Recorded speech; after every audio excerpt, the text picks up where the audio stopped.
Well, welcome back, ladies and gentlemen, to Wesana Health Holdings channel, pioneering innovative medicines to improve lives. Joining us, Chief Executive Officer, as always, Daniel Carcillo. Welcome back. Thanks, brother.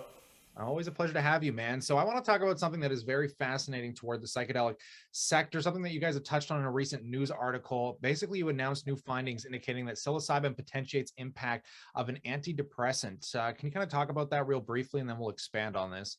Yeah, of course. So, in our novel proprietary animal data that we did at a third party independent lab in Charles River, we wanted to include a classic tricyclate in imipramine, which is one of the most prescribed tricyclates for depression.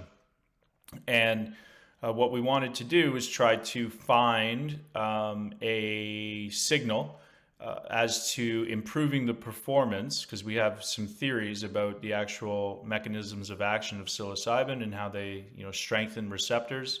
And then, adding on to the chronicity of therapy, an antidepressant or a classic tricyclate like imipramine, can a loading dose of psilocybin improve the performance of a classic antidepressant, call it? Can we, because I mean, the antidepressants, the SSRIs, they do bring on, some side effects, more side effects at the high doses. So can you use psilocybin in conjunction with something that we know that works for some people, and not get to those dangerously high milligram amounts?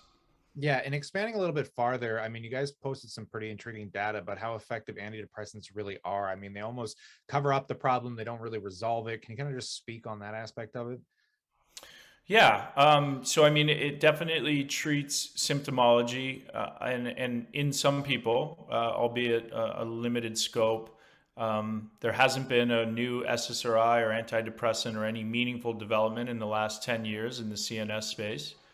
So that's why, us communicating with the FDA, one of, call it 5 to 10 companies doing that, is really important. And one of the bigger reasons why I think they accelerated our program, because they are excited about the possibility of, using psilocybin in combination with a chronicity of therapy, meaning our company has a self-administered non-hallucinogenic dose that will live on somebody's counter, very similar to an SSRI or antidepressant.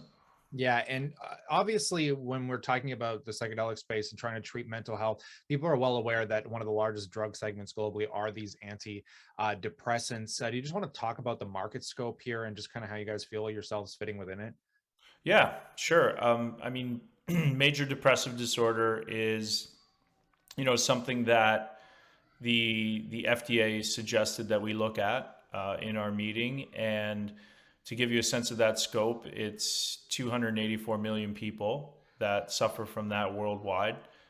So, that coupled with the fact that nothing has been developed or is being developed in that antidepressant space, is there's just a wide gap and a huge opportunity. And I think that's why everybody's so excited about the potential of these medicines to be able to come in and really, you know, call it advance the potential of treating, depression, mild depression, and major depressive disorder.